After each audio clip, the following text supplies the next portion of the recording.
Hi, and welcome back to a very special AI in 5, our 50th episode. And joining us for such a special episode is one of Australia's leading voices on AI, Dr. Kobi Leins. And Kobi and I are going to be talking about the state of the nation of AI in Australia. Hey, Kobi, welcome to AI in 5. Thanks for joining us. Hi, Simon. Thanks for having me.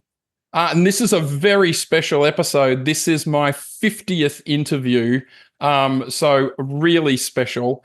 But let's jump in. We've only got 5 minutes. I know that you are deep into AI governance, ethics, all of that sort of stuff.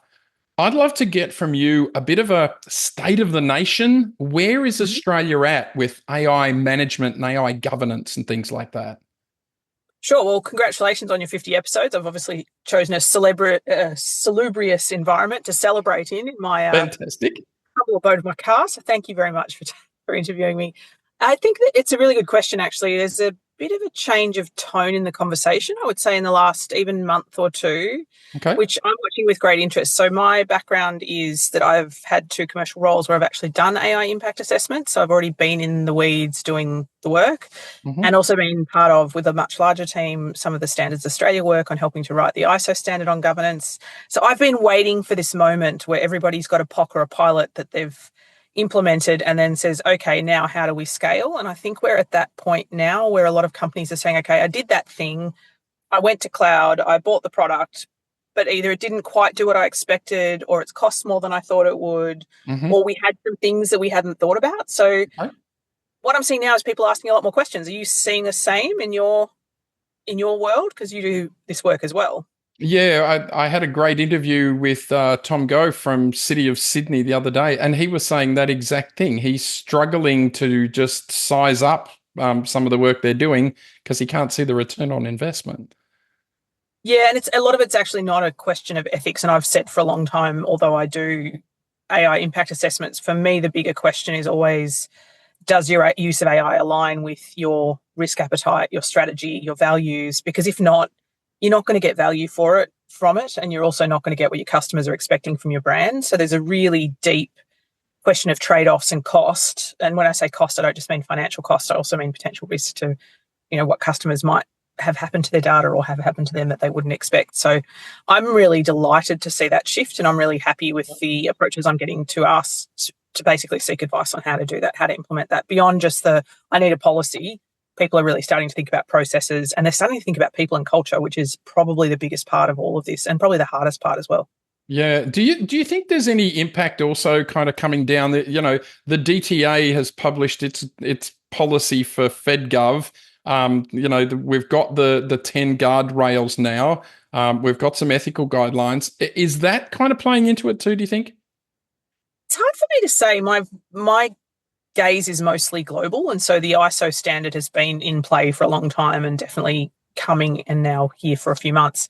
I think in the Australian landscape, most probably, even though both the framework and the guardrails are really quite similar to the ISO standard and reflective of it.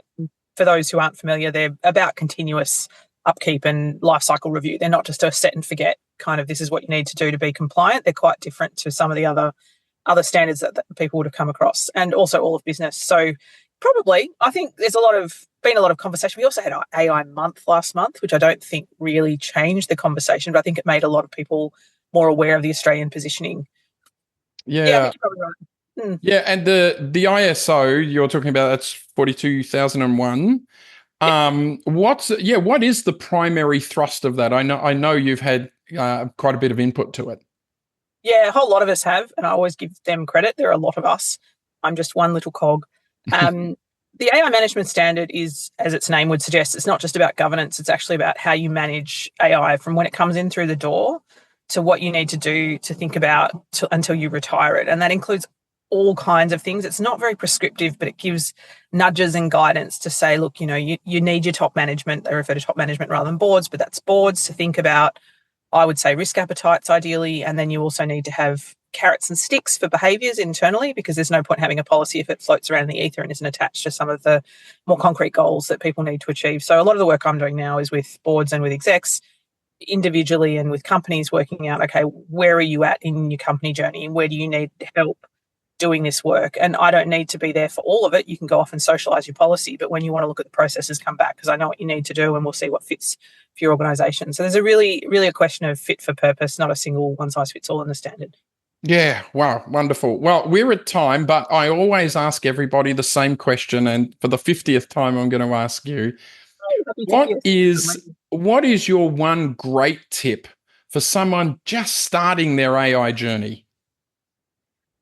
The positive way of framing it is be curious. The negative way is be cynical. Ask lots of questions and don't be scared to not know things, because very few people, if anyone, knows all of this landscape. We all have different parts of the puzzle. So ask questions and be curious.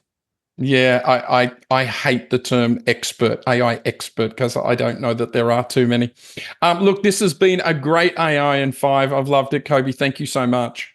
Thanks so much for having me. Really appreciate it.